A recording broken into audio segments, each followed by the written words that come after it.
This week on Footnotes, your favourite movies are being cancelled. Again.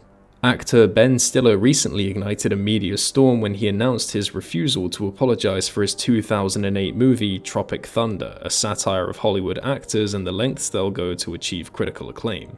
This recent announcement of Stiller standing by the film has led to many people jumping in to fill the gaps at what this controversy is most likely about. After all, there are two elements of the film that have remained notorious since its release. The first and most famous is Robert Downey Jr.'s character Kirk Lazarus, a white actor who undergoes pigmentation alteration in order to method act as a black man, with predictably absurd results. The second is Ben Stiller's own character, an actor who recently took on the role of Simple Jack, a mentally disabled character who he played with a little too much conviction. You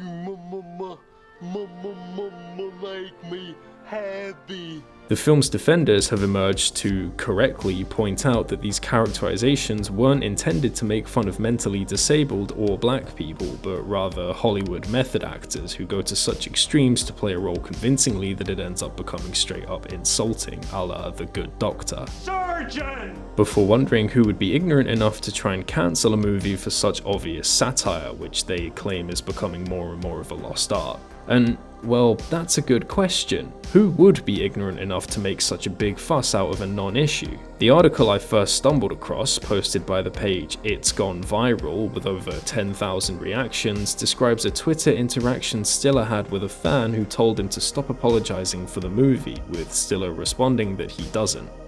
Wait a minute, that doesn't sound right. The title of the article makes it seem as though he's being forced or demanded to apologize, but it turns out that isn't actually the case. He's just correcting a misguided supporter. But look, this guy, Benny Sings, posted a screenshot as evidence to then reach out to Stiller with. So, if nothing else, we can at least look what people must clearly be saying to have warranted this action by Benny Sings. And I first wanted to give a disclaimer to the people watching. Last week, I released a video on a fake controversy surrounding American Pie. I was very critical of the author of an article I found that skewed the facts, and even more critical of the people who fell for it. But you know what? While these people's reactions were overblown and honestly pretty embarrassing, you can at the very least say that they're reacting to something that people actually said. Because when you click on this image that's supposed to serve as proof of the supposed cancellation of Tropic Thunder, you'll find no such thing. It's a screenshot of a rant talking about how its author has seen other people talking about cancelling the movie.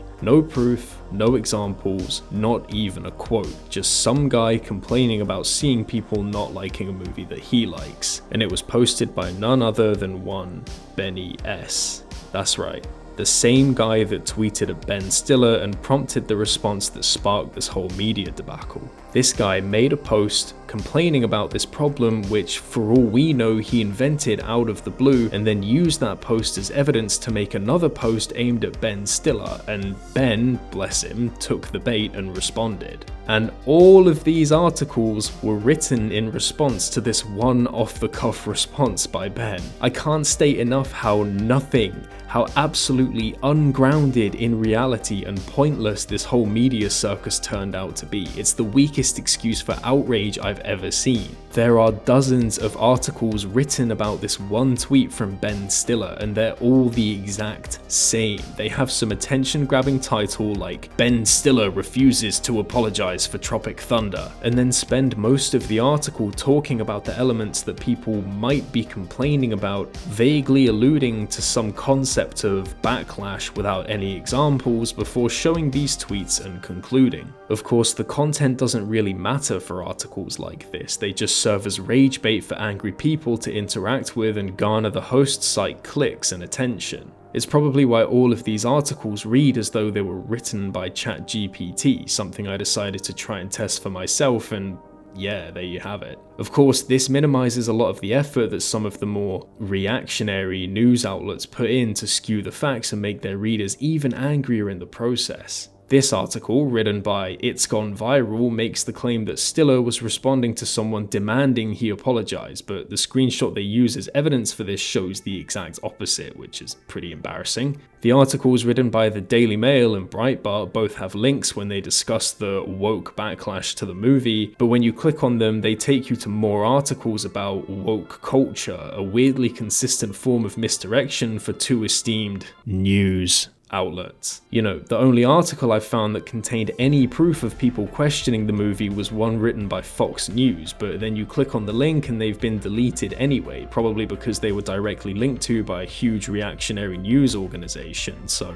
good job silencing your opposition, I guess. My search for any backlash even led me to TikTok, which is meant to be the woke Zoomer hive mind. But again, the closest thing I found to backlash was someone asking if the topics in the film were handled in the best way. Hardly close to a woke witch hunt, isn't it? Slow news day, was it, guys? But all of this got me thinking, is there any actual effort to cancel this movie? There was a boycott surrounding this movie when it was first released, but this wasn't due to Robert Downey Jr.'s blackface in the film. It was actually the result of disability groups taking issue with how the film handled its portrayal of the Simple Jack character. Now, I just want to say that I find portrayals of disabled characters like Music or The Good Doctor embarrassing. Like, the people who come up with these caricatures deserve to be mocked for how little effort and care they put into these depictions, and it's clear that this is what Tropic Thunder originally set out to do. The problem is that the film didn't really stop there. As part of the film's promotion, a fake website promoting the in-universe movie Simple Jack was launched. It features a trailer for the film as well as a poster captioned, "Once upon a time there was a..."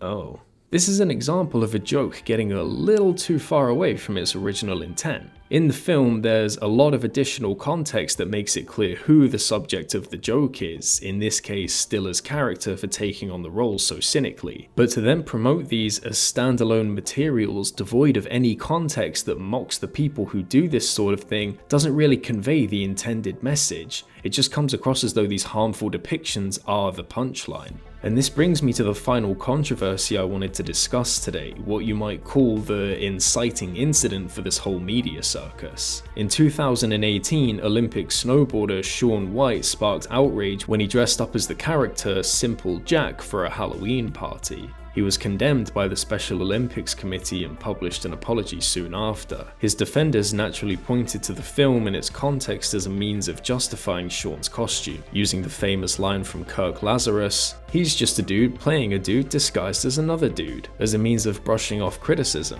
But I think there's a lot more nuance to it than that. Again, it's Stiller's character who's the butt of the joke, not Simple Jack himself. If you remove this context but still try to use it for comedy, there really isn't much implication that you're satirizing anything, but just using it at face value for cheap laughs. Another example would be Taika Waititi's Jojo Rabbit, a film where a young German boy has Adolf Hitler as an imaginary friend. The entire point of this character is to highlight the absurd conflict between childhood innocence and the rabid, fascist dogmatism that seeks to exploit and corrupt it. You know, if you were to use this as a Halloween costume, you wouldn't have all of the additional context that shows that you're mocking the Nazis. You'd just be some guy running around dressed up as a Nazi throwing up Sieg Heils everywhere. And yeah, I found a way to compare someone I disagree with to Hitler, haha. But this intent is important when you actually see the photo of the costume that Shaun White uploaded to his official Instagram page. Oh Jesus.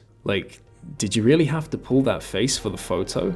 Who are you satirizing here, Shaun? Truly, this is the masterwork of a subversive genius. But in all seriousness, there's no context to this costume alone that makes fun of the person who played this character. It just looks like you're making fun of the character himself, and yes, there is a difference. You didn't subvert anything, you didn't provide meta commentary, you just skipped past all of the important commentary and dressed up as a mocking stereotype of a disabled person. And this is what really frustrates me about all of the manufactured drama surrounding this film. Discussions of context and intent will will always be important when examining art. It's why I personally think the intent of Tropic Thunder to mock these hack actors who'll do anything for critical acclaim is good at heart. But people have taken that and ran with it to use it as fuel for their anti-woke crusade. You know, it doesn't even take stuff like proof or evidence to get this film's supporters riled up. Just a vague allusion to an impression of a person you have an inkling might exist,